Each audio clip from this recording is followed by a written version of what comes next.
Crypto. There's a lot of blood in the streets. Investors are in a lot of pain. Investors are panicking. And Eric Trump is still laughing all the way to the bank. This is a video you do not want to miss, that is for sure. But remember, nothing here is financial advice. I could always be wrong. Make sure you guys do own research. Now, real quick before I get into things, for anyone looking for a great crypto exchange, check out my link to BTCC. You get 10% bonus on first-time deposits, extra bonuses up to $10,000. If you're someone that's still playing around with leverage, you get to use up to 500x leverage.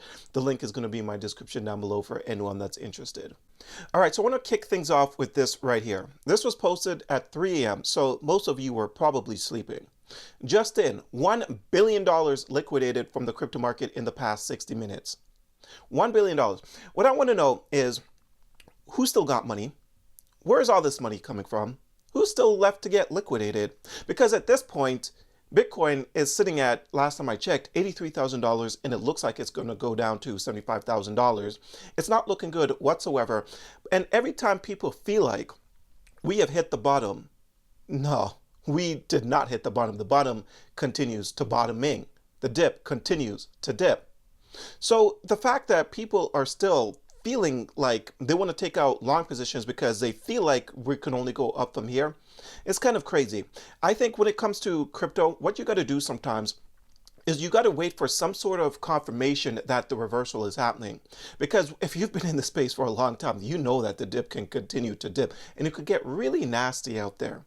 When it comes to dip buying, you got to have a strategy in place. Now, if we're talking about your high conviction coins, that's completely different, right? If you have a strategy, you plan on buying a coin every single week, no matter what the price is, then that's a completely different situation, different story right there. But if you don't have a strategy in place and you're just buying coins and crossing your fingers that this is the bottom, I think you're going about things the wrong way. Because looking at this market right now, it continues to bleed out. Everything is still red, with the exception of a couple coins. But, it's a nightmare scenario for most investors right now. And on top of everything that's going on in the market, we're starting to get a lot more doom posts. I want you guys to check this out right here, okay? So MicroStrategy could be removed from NASDAQ 100. According to Bloomberg, Sailor Strategy Inc. faces potential removal from major benchmarks such as the MSCI USA and NASDAQ 100. Passive vehicles tied to the company account for nearly $9 billion in market exposure, and a decision is expected by January 15th. MSCI is consultant on whether to exclude companies whose digital assets holding exceed 50% of total assets, following feedback from some market participants who view such digital asset treasury firms as closer to investment funds than index constituents. Okay, now Saylor has something to say, obviously, on that. So he responded, "Strategy is not a fund, not a trust, and not a holding company. We're a publicly traded operating company with a $500 million software business and a unique treasury strategy that uses Bitcoin as productive capital." He also says no passive vehicle or holding company could do what we're doing. So strategy is obviously not concerned with anything that's going on right now. And it's good that he brought out that statement to kind of ease people's minds a little bit. But the news is already out there, and people right now or probably start to plan ahead for any potential disaster that could come MicroStrategy's ways. And I strongly believe that if you're in this market, yes, you look at a article like that and you think, okay, I don't think that's going to happen. And probably not. But at the end of the day, you do need to be a little bit on the careful side. So you need to think steps ahead. What if something like that does end up happening? So you should already be planning a strategy just in case MicroStrategy gets completely screwed over. Okay, but yeah, doom posts we're seeing all the time nowadays that the market is red. If the markets were green, we would be seeing people say that Bitcoin is going to $1 million, and people just like to pile on in the direction that the market is going. Never cease to amaze me, man. Just absolutely insane. Now, if we take a quick look at how Bitcoin is performing, Bitcoin is sitting at 85,191 as I am recording this video.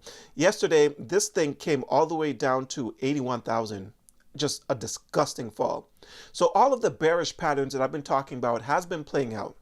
This rising wedge pattern has been playing out. You take a look at all the charts, all the indicators, all of it has been playing out. It has not been looking good whatsoever for the overall market. And no one actually knows how low this thing could potentially go. But a lot of investors is calling for Bitcoin to reach down to $75,000.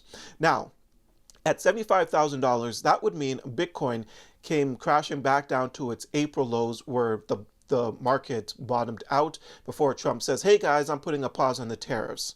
That is a possibility. I could see a scenario where Bitcoin comes down to $75,000. I have also seen people screaming that Bitcoin is going to come down to $40,000. If that was to happen, that brings us all the way back to August of 2024. I believe that might have been worst year. I could be wrong though. But yeah, people are screaming Bitcoin is basically going to crash. But people always scream this, right? And then Bitcoin reverses. One thing that is almost, I'm not going to say a guarantee, but something that needs to happen soon is a relief rally. The fact that we haven't experienced any relief rally yet is just crazy to me. I expected some sort of relief rally around $88,000, but we didn't really get much of a bounce. And these altcoins are getting destroyed. People's portfolios are getting destroyed. A lot of doom posts are happening right now, but Eric Trump is still laughing all the way to the bank. This is from a few days ago. So Trump brothers backed American Bitcoin's quarterly revenue more than doubles. More than doubles. Meanwhile, investors, the average investor and the average retail investor is out here struggling. Trump is still making a lot of money. Remember this post from Trump? So Eric Trump says Q4 2025 will be unbelievable for Bitcoin, calls $1 million Bitcoin price. So this was from probably, what, maybe a couple months ago where he said Q4 is going to be unbelievable for Bitcoin. What he meant to say was Q4 was going to be unbelievable for his pockets because he continues to win. But again, the average retail investor continues to lose money. How well do you guys think Eric Trump sleeps at night? Dumb question, right? I'm sure he sleeps wonderfully. Absolutely wonderfully.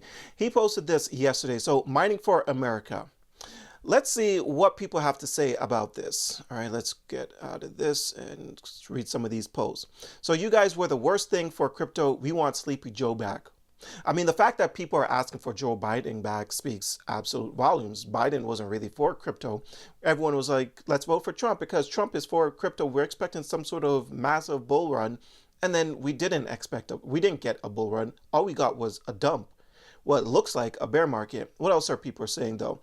So the entire crypto market is dumping. At the exact moment Trump and Eric boost mining, this is too precise to be an accident.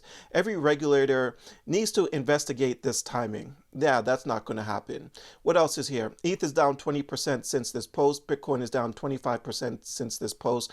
And this is a post from August 2nd. So he says, let me say it again, buy the dips, Bitcoin, ETH. Guys, you know when it actually went downhill? It went downhill when Trump created his own meme coin. At that point, we should have all been nervous. But unfortunately, we just thought, it's just a next step in the right direction. But unfortunately, yeah, that just wasn't the case. Things are just looking very nasty right now. But like I've been saying for an extended period of time, right? In the short term, I am bearish on this market, to keep it real. But in the long term, I am still bullish on this market because what's to come, I don't think it can be stopped. I feel like it's too late to stop crypto. Crypto is here to stay, and we're still moving in the right direction. So even though you're looking at these prices, you're looking at red days day after day after day, and you want to just give up, I strongly believe that no one should give up. Yes, we're dealing with Trumps. We're dealing with massive money, like people that can actually manipulate the market. And they've been doing that over the last year or so, right? But eventually, I strongly believe that we're going to make some crazy gains. It's just like the stock market. I feel like crypto is going to be more so like the stock market. The big money is able to move and manipulate the stock market. Now they're here in the crypto space. They're doing the exact same thing. Eventually, the little guys are going to make great returns as well. But if you leave the market now because of Eric Trump and all those other guys that's just, making the space just look like a complete wreck, I think you're going to regret leaving the market. That's what I personally think. You're just, unfortunately, going to have to weather the storm. At least that's what I'm doing. I mean, I'm looking at the fear and greed index sitting at a 14 extreme fear right now. And it's like, how much lower can we potentially go? Obviously, we can go, it could get way, way worse before it gets better. But I've been here many times before, right? And I know where crypto is going. So for me to want to leave the market wouldn't even make all that much sense. And I've made some pretty decent returns in my portfolio over the last couple of years. So honestly, I'm just here doing my thing. And I feel like these are the time periods where everyone just needs to conduct more research. These are time periods where you actually do need to be locked in and try to figure out how do you make your money back and just what comes next. Because eventually there is going to be a bounce back. No one knows when it's going to be, but eventually there will be a bounce back. But once again, nothing in this video is financial advice, but I do hope you guys enjoyed this video. If you did, don't forget to hit the like and subscribe button. Check out a few of the links down below, and until next time, take care.